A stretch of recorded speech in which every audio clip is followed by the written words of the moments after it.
எல்லோருக்கும் வணக்கம். எந்த புத்தி நம்மிடம் இருந்தால் நாம் பிழைத்து கொள்ளலாம், அதை இந்த கதை மூலம் அறியலாம். மகாபாரதத்தில் துரோணாச்சாரியார் வில் வித்தைகளை பாண்டவர்களுக்கும் கௌரவர்களுக்கும் கற்றுக் கொடுத்தார்.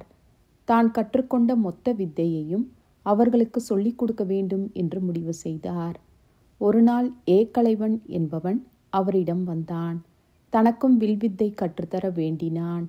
ஆனால் ஏகலைவன் வேட குலத்தவன், சத்திரியன் அல்ல. எனவே அவனுக்கு கற்றுத்தர முடியாது என்று அனுப்பி வைத்தார் துரோணாச்சாரியார்.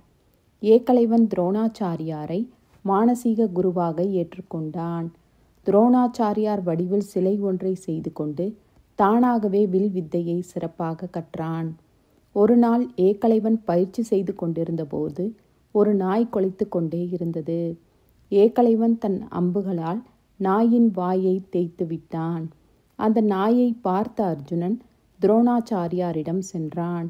இவ்வளவு சிறந்த வில் வித்தையை கற்றுக்கொண்டவன் யாராக இருக்கும் என்று வியப்புடன் கேட்டான். அது யார் என்று கண்டறிய துரோணாச்சாரியார் காட்டுக்கு சென்றார். அங்கு ஏகலைவனை பார்த்தார். எப்படி நீ வில் வித்தையை கற்றுக்கொண்டாய் என்று கேட்டார். அதற்கு ஏகலைவன், உங்களை மானசீக குருவாக கருதி கற்றுக்கொண்டேன் என்று கூறினான்.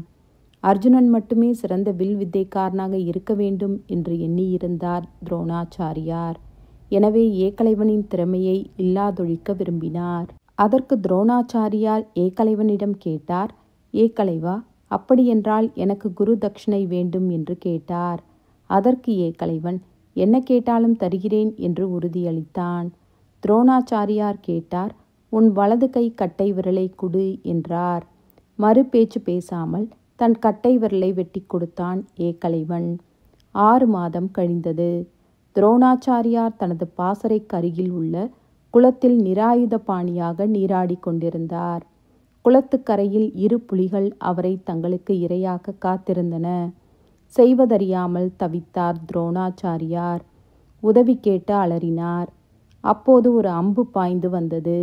2 புலிகளும் செத்து விழுந்தன. கரையேறிய துரோணாச்சாரியார் அம்பு வந்த திசையை நோக்கி பார்த்தார். கையில் வில் அம்புடன் ஏகலைவன் எதிரே வந்தான்.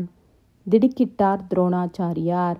ஏகலைவனை பார்த்து கேட்டார், இது எப்படி சாத்தியம்? கட்டை விரல் இல்லாமல் எப்படி அம்பை எய்தினாய் என்று கேட்டார். அதற்கு ஏகலைவன், தங்களுக்கு குரு தட்சிணையாக கொடுத்தது வலது கட்டை விரலை.